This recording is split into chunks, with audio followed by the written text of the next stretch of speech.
Pardon. Je vais être... Là, après, je ne vis plus avec ça. Parce que comme je suis un hypochondriaque, là, ce que vous avez dit, mais en fait, je le fais pour Jean-Pierre. Alors, donc, on verra bien. Si je meurs, sachez que je l'ai fait pour sa gloire. Bon. Alors, je vais être bref parce qu'il existe un texte un peu plus délié, sous forme PDF. J'espère que vous aurez accès. Là, je vais faire des résumés. Bon, si vous avez des questions, j'ai des doutes, mais si vous avez des questions, n'hésitez pas. Hein. Alors, Jean-Pierre, je remercie d'abord les organisateurs d'avoir donné l'opportunité à des humbles manipulateurs de techniques dont nous faisons partie, Jacques Goussard et Patrick Bozenko et moi-même, de participer à cet hommage. Merci beaucoup. Ceci étant, donc, pourquoi j'ai pris ce titre-là, la même passe? Parce que, en fait, bon, ça va pas faire des redites, mais vous avez entendu tout au long de la matinée, le commissaire me dit que Jean-Pierre accordait une grosse importance au geste. Donc, et on devait écrire un bouquin dans les années 2010, qui s'appelait, le titre était The Thinking Hand, en anglais, la même pense, ou la même pensante. Et à cause de moi, nous n'avons pas fait ce bouquin parce que j'ai craqué. Pour moi, écrire est une horreur. Et donc, j'ai dit, j'abandonne, tout ça. Alors, il m'en a voulu un peu, mais bon, j'espère qu'il ne m'en voudra pas plus longtemps. Ouais, elle pense, de temps en temps, pour moi, elle le pense, de moins en moins, avec l'âge, mais bon. Donc, voilà pourquoi j'ai pris ce titre. Bon, en fait, je vais vous raconter comment nous avons vécu Jean-Pierre à travers nos 30 ans, à peu près, de collaboration. C'était des vraies collaborations, je pense. Hein. Alors, comment ça va se prendre? Alors, oui, oui, pardon. Pardon, excusez-moi.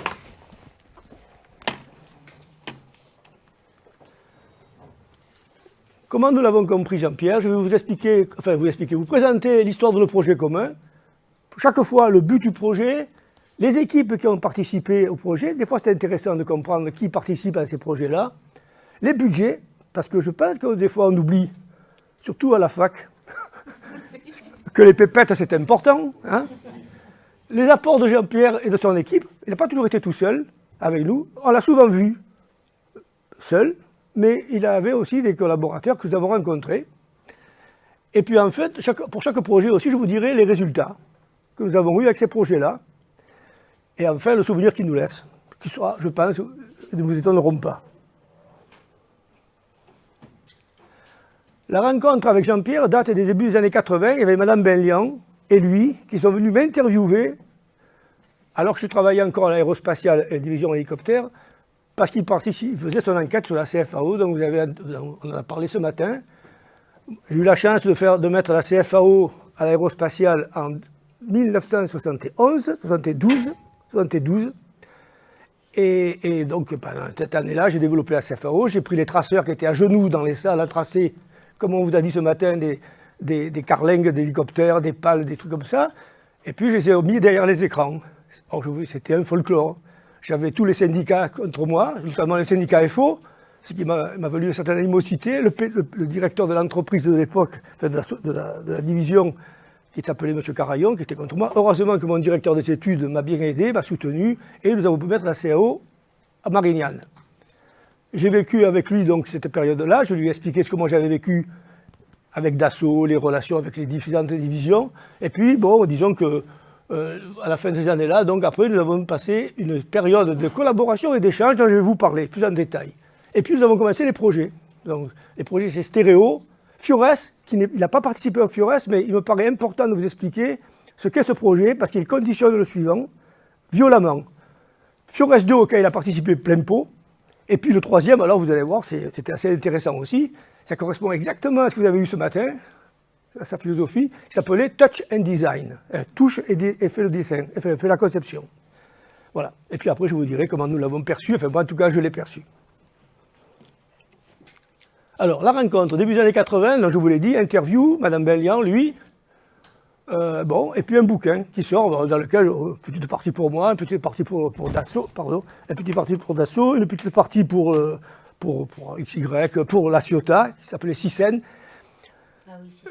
Ça s'appelait Sysen, le logiciel. C'était très intelligent pour l'époque, pour ce que voulait faire le gars. Il n'a pas réussi pour des raisons de programmation, pour des raisons de coûts, d'investissement. Mais lui, ce qu'il voulait faire, c'est à partir d'un schéma de conception d'un bateau, par exemple, avec quelques paramètres généraux de la mission du bateau, il voulait que tout se déroule quasiment automatiquement jusqu'au jusqu'au traçage. C'est ce qu'il voulait faire, et c'était très astucieux, très bien. C'était pas très faisable à l'époque, surtout avec les outils que nous avions. Donc voilà, il y avait, dans ce bouquin-là, il y a aussi peut-être pas des contre-vérités pour les avoir vécues, mais des choses qui sont limites pour moi d'acceptables. Mais bon, c'est la vie, c'est l'histoire, et puis terminé. Bon, moi maintenant, bientôt j'ai fini, donc on n'en parle plus. Mais ce qui était important, c'est que nous avions une vision commune. Comme on l'a dit ce matin à Mme Bellian, quand on en a discuté, Dani, je lui ai expliqué que moi j'aurais aimé, je rêvais d'un outil de travail où j'ai des lunettes, je fais ce geste-là, je le sens dans l'espace et c'est une forme.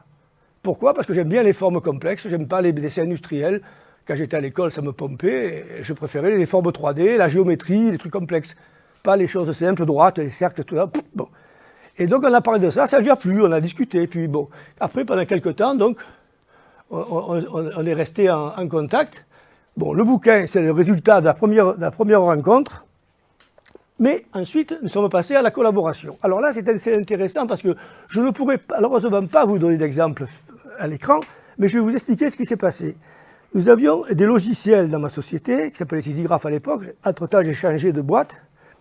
Et ce logiciel, il y avait un logiciel de conception complexe, de forme très complexe. Ça s'appelait Stream, ça s'appelait Systream ou Stream. Et puis il y avait un logiciel Stream 3D, et puis il y avait un logiciel pour faire du dessin industriel, qui s'appelait Condor à l'époque. Et ce Condor-là, les menus, c'était, vous aviez l'écran, vous aviez une petite tablette, enfin une tablette grande comme ça à peu près, 50 sur 30, où il y avait des cases, et dessus il y avait des menus, comme au restaurant. Et puis avec un stylet, vous disiez ce que vous vouliez faire. Toc, toc, toc. Bon. Et quand on voulait changer de domaine, on tournait la tablette, on prenait une autre feuille plastique qui était derrière, on tapait sur les autres commandes. Bon, il y avait 4 ou 5 feuilles comme ça. C'était immaintenable quand on changeait de version. En version française, version anglaise, c'était version italienne, enfin, nager. Donc j'avais décidé, parce qu'à l'époque je pouvais décider, de passer sur l'écran, comme le logiciel 3D. Et là, problème, je me suis dit, ben, comme je connaissais Jean-Pierre, que nous avions des échanges réguliers avec le groupe c'était quoi, le Crepco, c'était à l'époque. On avait des échanges, j'ai dit, bon, ce serait bien que vous nous aidiez, vous êtes des psychologues, plutôt des ergonomistes, des ergonomes, enfin bon, je ne sais pas comment on dit d'ailleurs. Et bien venez m'aider, venez voir. Alors ils sont venus nous voir, ils ont envoyé, Jean-Pierre a envoyé une dame qui s'appelait Brigitte Monfray, et qui au miracle nous dit, mais attendez, là vous êtes complètement, il faut faire de l'empan. Il y a l'empan. L'empan, c'est ce qu'on peut voir d'un coup d'œil, qu'on peut saisir d'un coup d'œil comme possibilité d'action. Un menu, ça donne entre 5 et 6 ou 7 items, pas plus.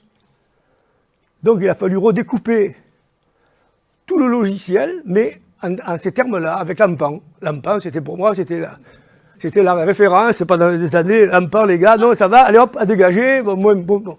Et il s'est trouvé qu'après, on est passé à Windows, où là, toutes mes idées d'empan ont disparu. Vous savez, avec les menus déroulants où il y a 50 possibilités, c'était infernal, quoi. C'est insupportable au point de vue ergonomique, mais bon, c'était comme ça. Mais disons qu'on a appris l'empan, et ça nous a beaucoup servi. Ensuite, et jusqu'à 1989, donc on a travaillé, on a fait des échanges, et il a écrit un bouquin à but violemment marketing pour nous, ça s'appelait Sisigraph, vous voyez. C'était violemment marketing, mais lui, apparemment, il a pris du plaisir à l'écrire avec son collègue, là, monsieur Jean-Claude de Tasse, que je ne connais pas, et ni Piquet, que je n'ai jamais rencontré. Mais ils ont écrit un bouquin qui s'appelait La CAO, que saurait produire autrement. Je ne sais pas qui est-ce, mais en tout cas, le bouquin a eu du succès parmi nos clients. Et nos prospects, parce qu'il y en a qui ont dit, oh, j'ai écrit un bouquin, c'est bien, c'est grave, alors on achète un peu le produit. Premier projet intéressant, enfin pour lui, pour Jean-Pierre, je pense, c'était stéréo. Alors là, j'ai fait des photocopies, si vous voulez, pour montrer que c'est une histoire réelle. Donc le logiciel, enfin, c'est une étude pour un système tridimensionnel. Vous avez des photos là-bas. là, vous avez la convocation, enfin la convocation, l'invitation de la première réunion qui date du 23 mars 1987, où nous nous réunissons pour définir un peu comment nous pourrions travailler ensemble. Alors, j'ai essayé de recopier sans faire de faute ce que j'ai photocopié là-bas, qui était assez illisible, mais le projet stéréo, pour lui, enfin c'est lui qui le déclare, c'est lui qui est l'initiateur du projet. C'est pas nous ne sommes que les supports, les humbles supports, les mécaniciens, je dirais.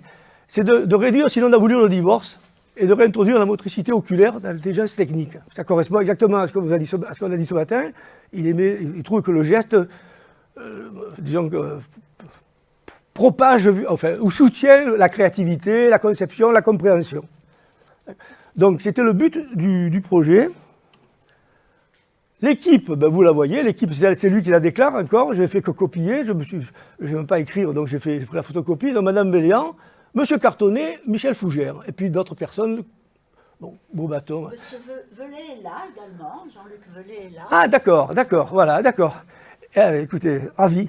Et donc, Yves Cartonnet était un thésard, je crois qu'il était normal subcachant, qui est venu passer du temps dans notre équipe sisigraphe. À l'époque, j'étais un peu surchargé par d'autres tâches, et je ne l'ai pas trop rencontré, mais je sais qu'il travaillait de temps en temps chez nous, enfin, il venait assez souvent chez nous. Voilà. Et le résultat du projet, donc, je ne connais pas le coût pour lui. Pour moi, le coût, ça a été, bon, pas énorme, si vous voulez, mais bon, c'était pas énorme pour moi. Donc, c'était quelque chose qu'on pouvait se payer à l'époque.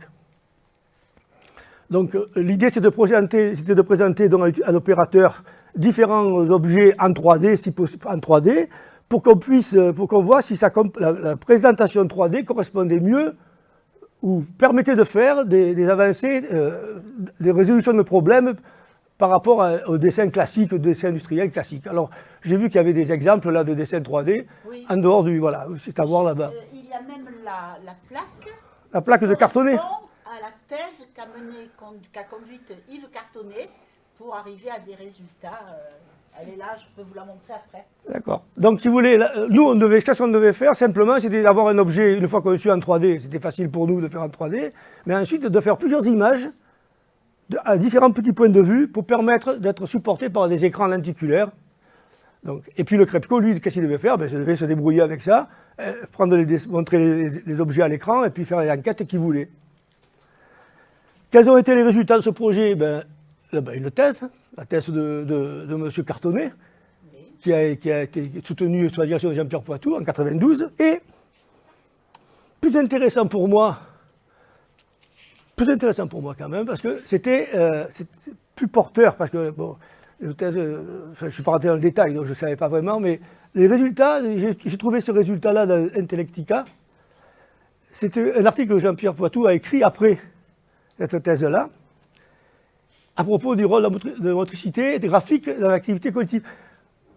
Et je pense que c'est bien vu parce que nous les gens des techniciens que vous avez avec vous aujourd'hui, on a connu les modeleurs. Moi, j'ai connu d'abord les traceurs à genoux, mais j'ai connu aussi les modeleurs ou les stylistes de chez Pininfarina ou de chez Toyota ou peu. Ils vont sur la voiture, une fois qu'ils ont fini la voiture en argile, en clé, ils passent le doigt. Pas bon, pas terrible. Mets-moi un peu plus de tension là-dedans. Je vais en reparler tout à l'heure. Mais il faut mettre un peu plus de tension là, cette forme-là. Non. Et donc, si vous voulez, c'est très intéressant pour moi de voir que ces conclusions. Alors, ne vous affolez pas, ça c'est ce que j'ai trouvé intéressant dans l'article, dans la conclusion, mais je vais essayer de le résumer à mon humble compréhension. Simplement, il dit, il ne faut pas simplement transformer l'usuel, ni le supprimer, mais tirer parti des compétences constituées pour l'enrichir. Avoir une coopération étroite des techniciens, ergonomes et utilisateurs, et ça, vous verrez que tout ça, ça correspond exactement à ce qui s'est passé par la suite entre nous. Explorer les champs d'application, déterminer les interfaces adéquates, et bon Dieu, vous allez voir que c'est exactement ce qu'on a fait après avec lui. Et puis, envisager les programmes de formation adaptés, ça, je ne sais pas ce qui a été fait. Nous, en tout cas, je sais que nos utilisateurs, ils ont de temps en temps eu du mal à s'adapter. de temps en temps. Bon, alors maintenant, si vous voulez, tout ça, c'était l'amuse-gueule. Hein?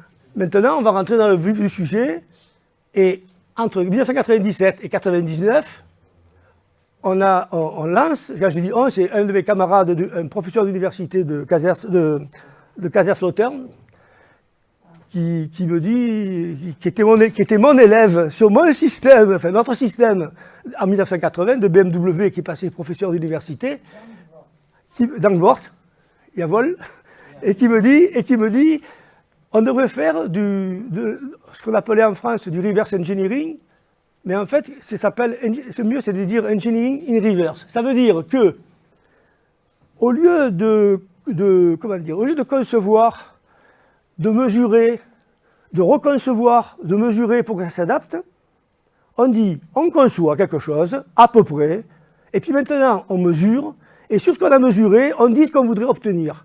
Et le système, lui, qu'est-ce qu'il fait? Il modifie la conception pour obtenir le critère que l'on veut. C'est ce qu'on a expliqué ici. Hein. L'utilisateur fait le modèle, il évalue, c'est-à-dire il calcule par exemple la portance, les lignes de courbure, la luminosité, enfin c'est ce que vous voulez. Il compare avec ce que l'utilisateur voudrait obtenir et il modifie la boucle jusqu'à ce que les critères soient satisfaits. Il peut mettre des contraintes. On va voir quelques exemples. C'est clair ce que je dis là? Oui, oui, oui. Hein? Ça, c'est moi ce que j'ai appris à l'école, reverse engineering, c'est ce que les Allemands ont appelé engineering in reverse. Bon, ok. C'est bon, les Allemands ils avaient la monnaie aussi, donc on s'est mis d'accord. Voilà l'équipe qui a travaillé sur ce projet-là. Ce n'est pas des projets simples à gérer. Parce que vous avez les Allemands. Là, il y a Dassault Systèmes qui s'est introduit sur le site, mais en fait, c'est Matra Datavision qui l'a fait. Matra Datavision, après, a racheté, comme je disais ce matin, a été racheté par Dassault Systèmes, mais c'est Matra Datavision, c'est pour ça que j'ai mis en rouge. Vous aviez des gens de l'UPC en Espagne, des Suédois, avec des gens qui faisaient du style, et puis des gens qui faisaient des voitures. Bon, vous avez des gens des mathématiciens de Suède, des Espagnols, enfin vous voyez tout ça, tout ce détail-là, c'est dans le papier final auquel vous pourrez accéder. Mais ce qui est important, c'est que le budget était de 2 112 000 €. Il faut savoir que un budget comme ça, la commission n'accepte que si vous en mettez la moitié dedans. Ah oui, c'est comme ça, ouais, oui. Et oui, la vie n'est pas si simple, ça serait trop beau. Mais enfin, on se débrouillait quand même pour entrer un peu dans notre argent. Globalement, on arrivait à trouver des solutions. Je ne rentrerai pas dans les détails. Quels sont les résultats de Fiores? Parce que pourquoi c'est important de vous avoir expliqué cette boucle de retour? Parce que vous verrez qu'avec Fiores 2, nous l'avons appliqué à des choses un peu plus compliquées. Donc, voilà les résultats, par exemple. Ici, vous avez une forme de voiture. Vous dites, ben oui, je voudrais conserver ici, et cette partie-là fixe, enfin, cette partie-là, cette courbe-là fixe, mais je voudrais tirer comme ça, un petit peu. Mais je ne voudrais pas que ça bouge ici, que toute la courbure, c'est-à-dire la forme locale, bouge. Voilà un genre d'exemple. D'accord? Donc là, vous avez des exemples. Là, vous avez, je voudrais conserver ce trou et tirer. Bon, il y a plein d'exemples comme ça. Les images que vous avez sur le papier sont à peu près explicites.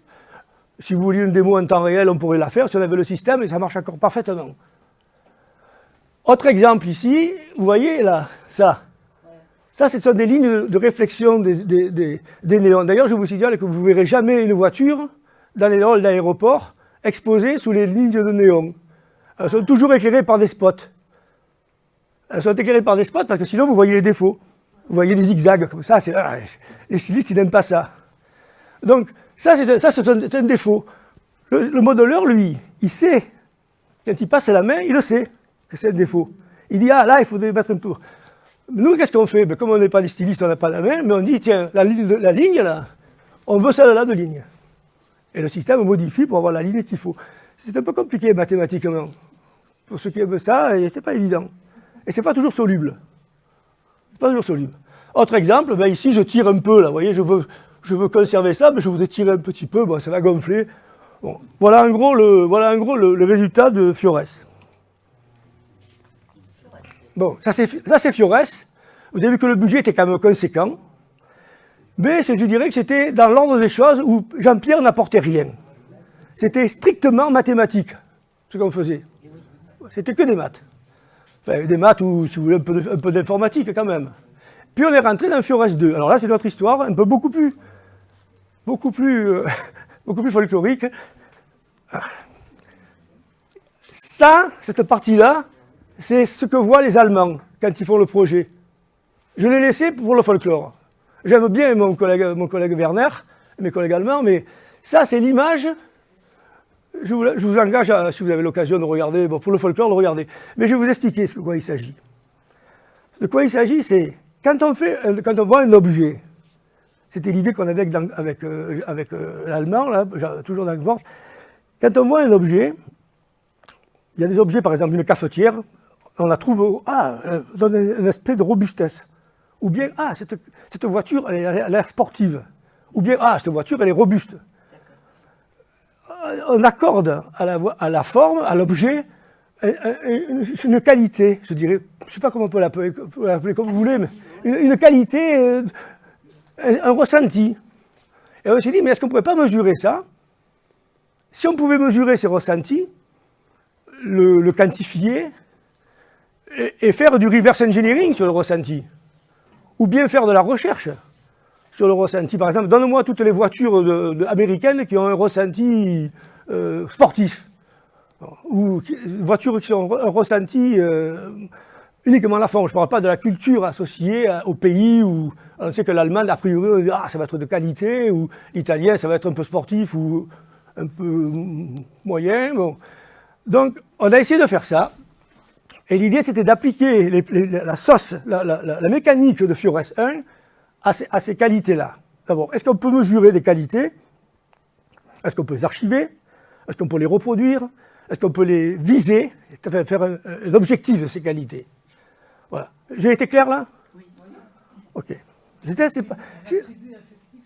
Oui, un attribut affectif, mais d'abord, il faut savoir lequel. Et est-ce que tout le monde parle le même langage? Par exemple, je peux vous dire que nous avons, mes collègues et moi, on a vu, parce qu'on a travaillé longtemps avec les Japonais, Honda et Toyota, et on s'est aperçu que des belles courbes, des formes, les belles formes qui venaient du Japon, qui étaient plutôt d'essence japonaise, n'étaient pas obligatoirement appréciées par des Européens. Voilà. Et moi, quand j'ai appris ça, j'étais sidéré, parce que pour moi, j'ai appris, humblement j'ai appris, je croyais tout savoir, mais non. Hein. Donc, voilà. Donc, alors, alors, vous allez voir que le consortium, quand même, il est assez conséquent. Ceci expliquant cela, alors vous avez toujours Kaiserslautern, Thinktree. Entre-temps, j'avais démissionné de Matraque, qui est une boîte horrible, je peux vous le dire. Surtout, n'achetez pas les actions Lagardère. Enfin, même maintenant, oubliez-le.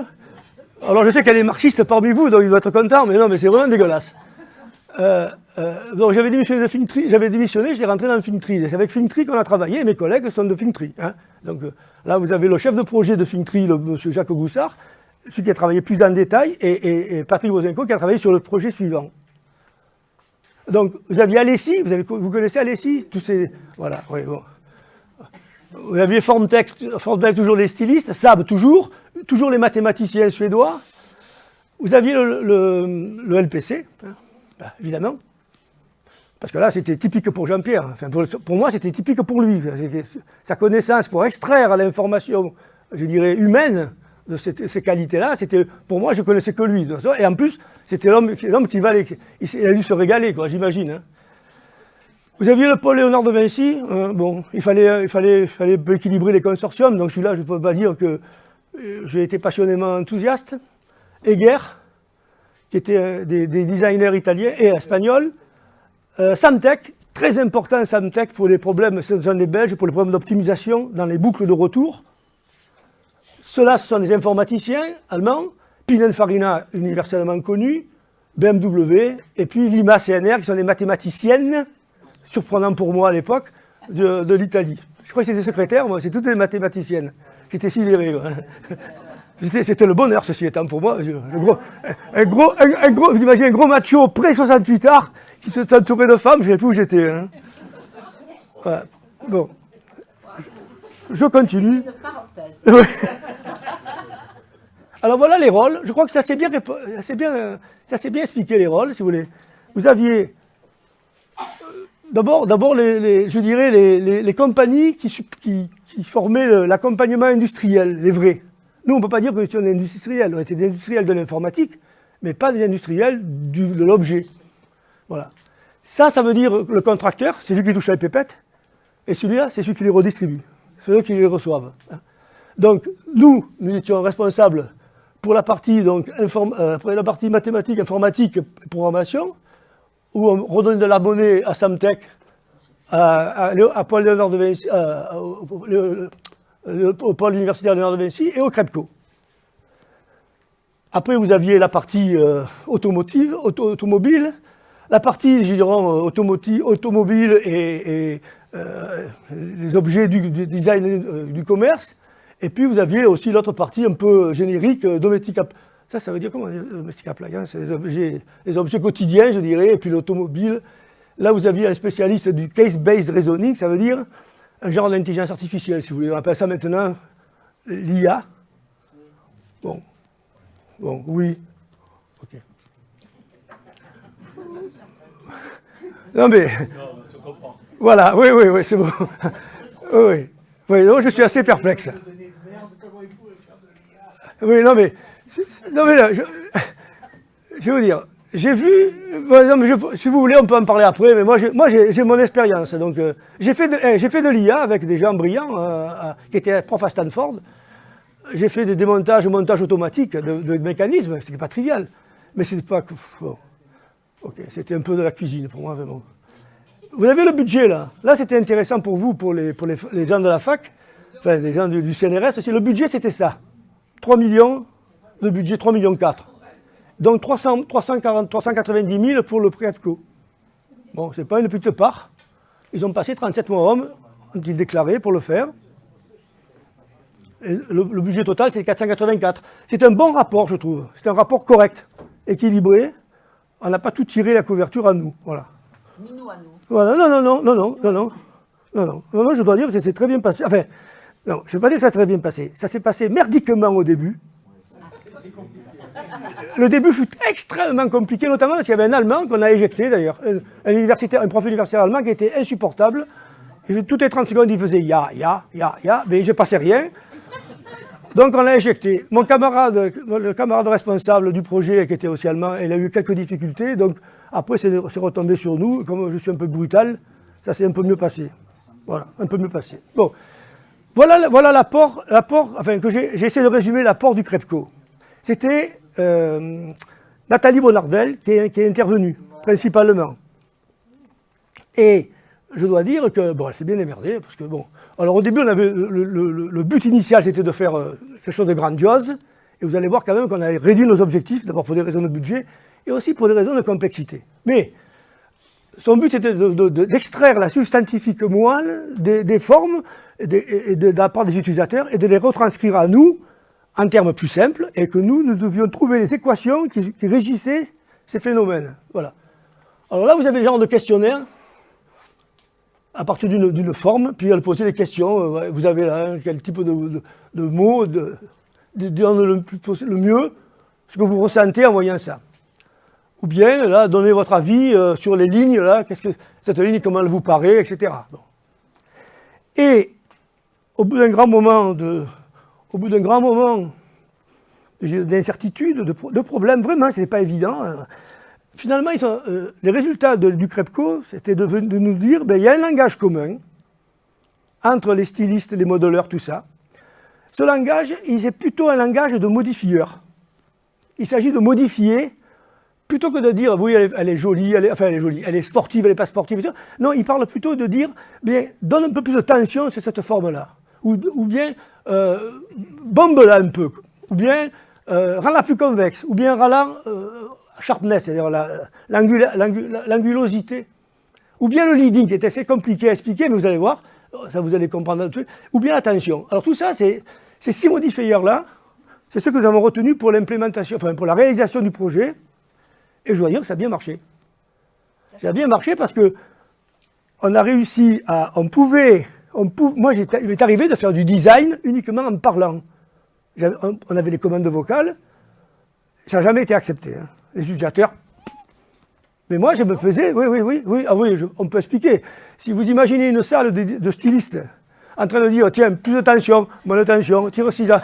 Bon, on ne sait plus où on en est, quoi. Donc, non, mais c'est le bruit aussi, je peux comprendre. Ceci étant, c'était il y a 15 ans ou 20 ans. Mais maintenant, avec les outils modernes, avec les petits trucs, les micros directionnels, ça marcherait beaucoup mieux. Hein.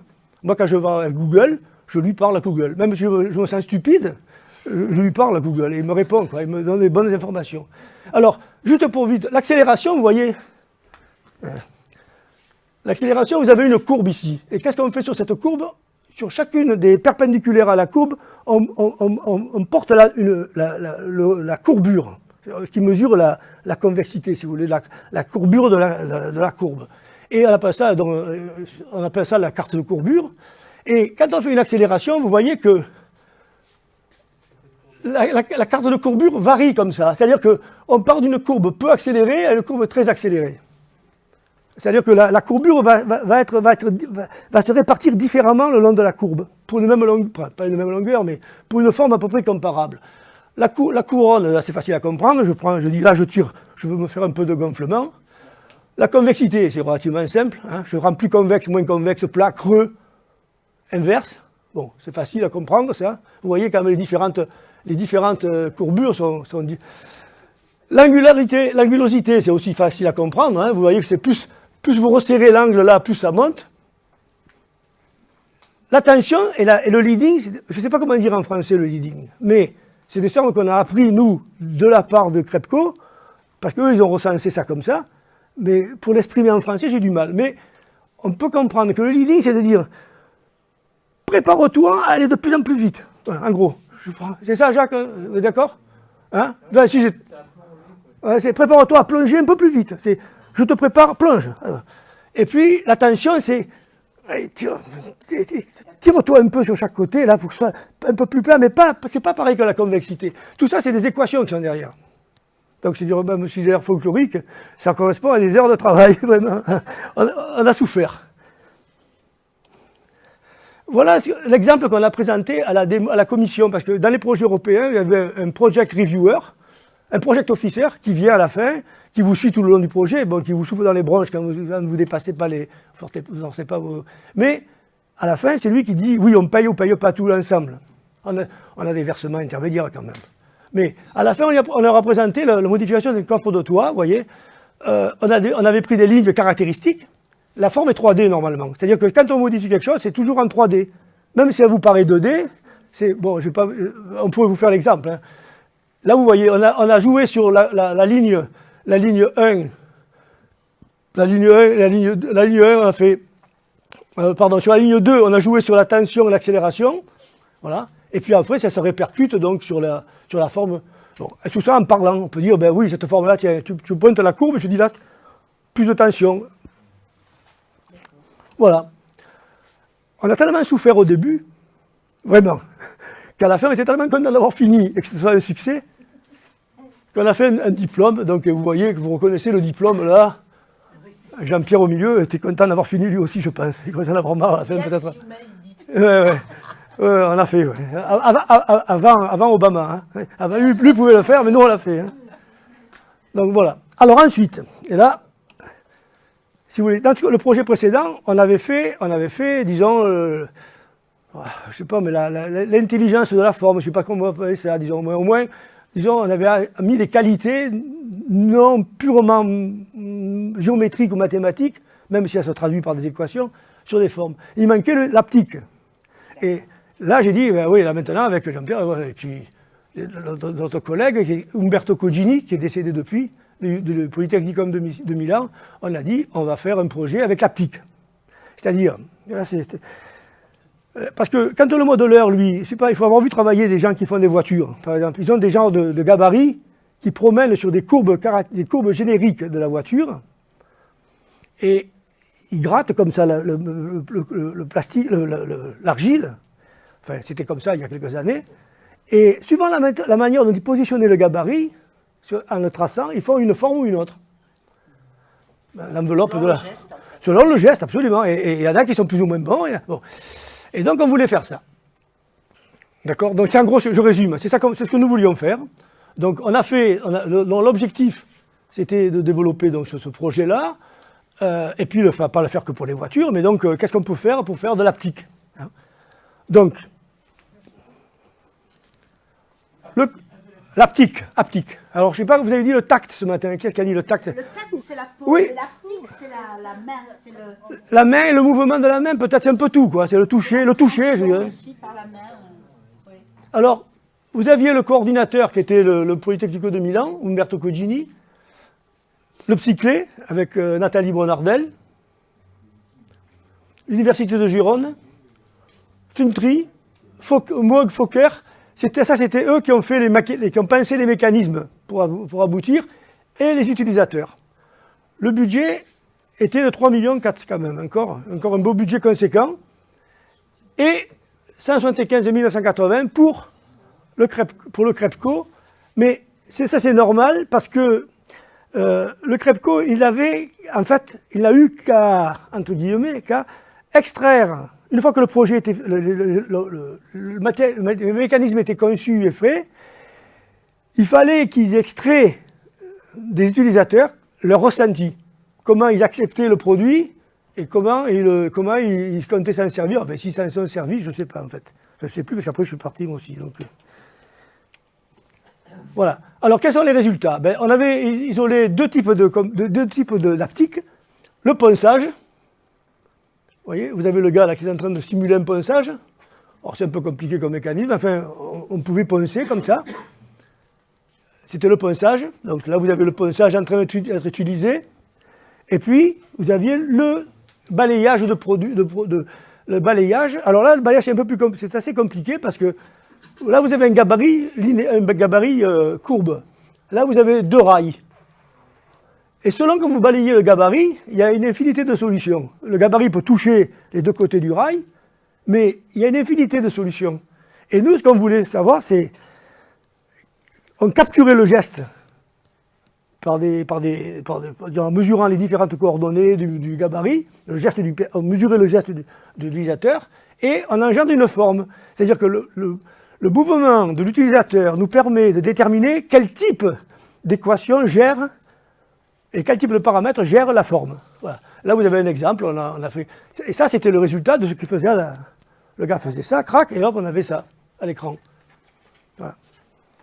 Du geste, vous induisez la forme. Oui, le geste nous permet... Nous, quand on a un gabarit et deux rails, on se dit, il y a une infinité de solutions, lesquelles on prend. Alors, on avait recensé différentes possibilités, mais enfin, bon, je ne vais pas rentrer dans le détail, mais disons que si on me donne des indications sur la forme, je calcule le mouvement le plus proche de celui qu'a fait l'utilisateur. Et en gros, ça correspond. C'est pas trop dégueulasse comme forme. Hein. Voilà. Et si vous faites ça n'importe comment, ça peut avoir n'importe quoi comme forme. Si. Voilà, vous avez un autre exemple. Voilà, vous voyez comment ça se présentait. Il y avait les deux poignées qui simulaient la position du gabarit. Et le gars, qui faisait ça. Alors il y avait c'était pondu par les gens de Fokker qui calculaient la cinématique et qui allait bien avec ça, quoi. Voilà, donc où j'en suis? J'en suis que les résultats, alors là voilà, ça c'est peut-être un peu plus intéressant pour vous, il y a eu deux types de résultats. Il y a eu les résultats, ce qu'a mesuré le Psyclé pour l'acceptation, comment ils ont reçu le projet et comment ils l'ont ressenti.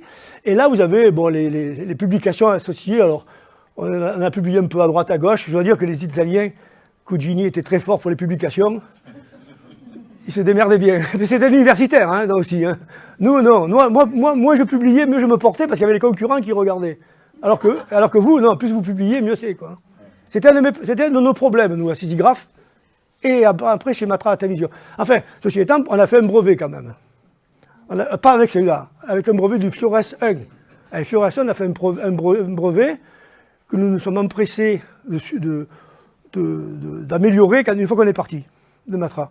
Déjà pour me venger, bon, je ne devrais pas le dire peut-être, je vais aller en prison. Comment c'était apprécié là?